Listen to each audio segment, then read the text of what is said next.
Siluncai dengan daulah terpendam. Penerangan kepada rakyat berhubung dasar Kerajaan Perpaduan Malaysia Madani perlu dilakukan secara berterusan dan bukan hanya semasa musim pilihan raya, kata Pengarah Biro Mobilisasi Amanah Sani Hamzan. Menurut beliau, kemungkinan gerak kerja Blok Kerajaan Perpaduan juga tidak sampai kepada kumpulan sasar. Beliau berpendapat bagi pilihan raya akan datang, kerajaan perlu lebih fokus, terarah dan bersasar dengan turun menyantuni dan berjumpa setiap pengundi. Ia bertujuan untuk kita menerangkan tentang dasar kerajaan, manifesto dan tawaran yang hendak kita berikan kepada masyarakat. Macam kita di Selangor, penerangan tentang apa yang telah dilaksanakan oleh Kerajaan Pakatan Harapan. Soal penerangan ini pada saya ia perlu berlaku sepanjang masa. Penerangan bukan hanya apabila berlaku pilihan raya baru nak turun. Maksudnya ia perlu lebih kerap, kata Sani, seperti dipetik Harapan Daily. Untuk menerangkan sesuatu dasar, sebuah kerajaan perlu mempunyai dasar berhubung penerangan dan komunikasi. Selepas adanya dasar tersebut, barulah kita boleh merangka strategi dan logistik untuk melaksanakannya. Tak berdasar penerangan dan komunikasi yang jelas, maka kerajaan akan meraba-raba di dalam terang.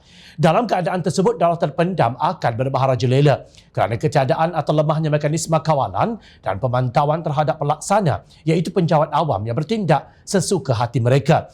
Jangan ingat semua penjawat awam akan berpegang kepada prinsip administrative neutrality atau pentadbiran berkecuali. Bukan semua penjawat awam patuh kepada prinsip tersebut. Malah, dalam menangani hal ehwal awam, mereka hendaklah berpendirian neutral, objektif dan adil serta mengambil kira kepentingan seluruh negara dan rakyat atau majoriti.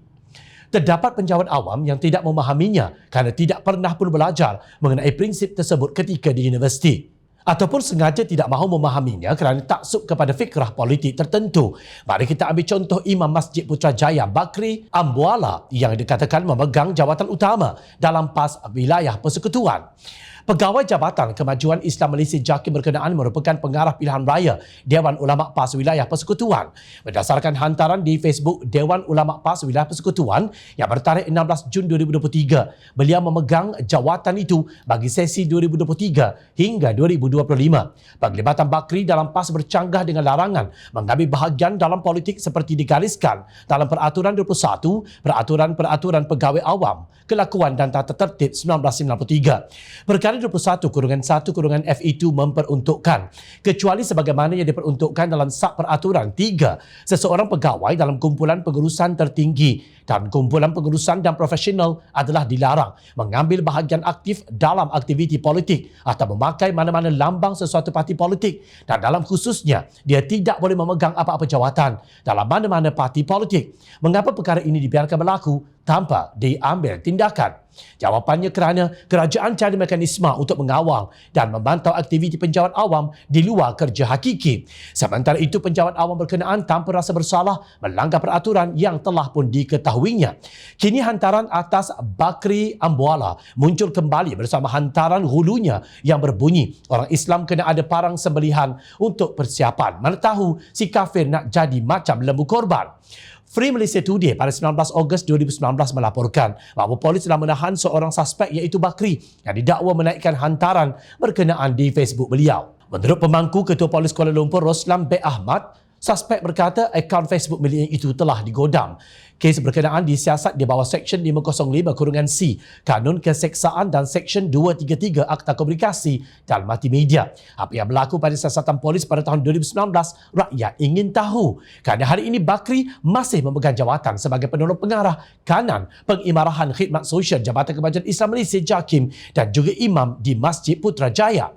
Ingat lagi tak kisah si Luncai yang berjaya melepaskan dirinya daripada hukuman selepas membuat helah dengan menghayalkan pengawal-pengawal istana menerusi lagunya. Si Luncai terjun dengan labu-labunya, biarkan. Dia benar-benar terjun dengan labu-labunya yang digunakan sebagai pelampung. Si Luncai kemudian membunuh raja serta memaksa Puteri Leila Kendi untuk berkahwin dengannya. Akhir cerita, Puteri Leila Kendi berjaya menghapuskan si Luncai setelah memperdayanya sehingga terlelap. apakah pengajaran yang diperolehi daripada kisah si Luncai ini.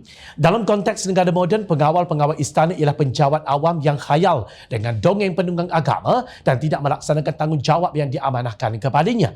Berbalik kepada kenyataan sani bahawa penerangan kepada rakyat berhubung dasar kerajaan perlu dilakukan secara berterusan, Jom Channel berpendapat ia sukar dilaksanakan jika ada penjawat awam seperti pengawal-pengawal istana yang amat mudah diperdaya oleh si Luncai.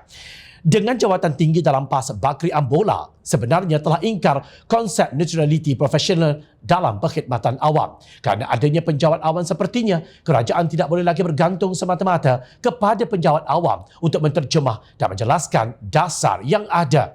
Justru kerajaan perlu menggubah dasar penerangan dan komunikasi yang baru yang akan dijadikan asas pembentukan strategi perhubungan dengan rakyat, sama ada untuk menerangkan dasar awam atau hal ehwal Islam. Dengan itu sekaligus dakwah songsang yang dilakukan oleh pihak pembangkang dapat ditangkis dengan tuntas dan daulat terpendam dihapuskan dengan pantas. Lupakan Jabatan Komunikasi Komuniti JKOM yang seumpama harimau tanpa taring dan kukunya. Dalam masa yang sama, marilah kita hayati sabda Rasulullah sallallahu alaihi wasallam berhubung aktiviti yang menjurus kepada menjatuhkan kerajaan menerusi rampasan kuasa. Wajib dengar dan taat kepada pemimpin ke atas setiap orang Muslim pada apa yang ia suka dan ia benci, sebagaimana ia tidak diperintahkan melakukan maksiat. Apabila ia diperintah melakukan maksiat, maka tiada lagi dengar dan taat. Hadis riwayat Al-Bukhari. Daulat terpendam adalah satu penderhakaan kepada ulul amri, raja dan juga negara. Tanpa maaf, pelakunya wajar diambil tindakan segera.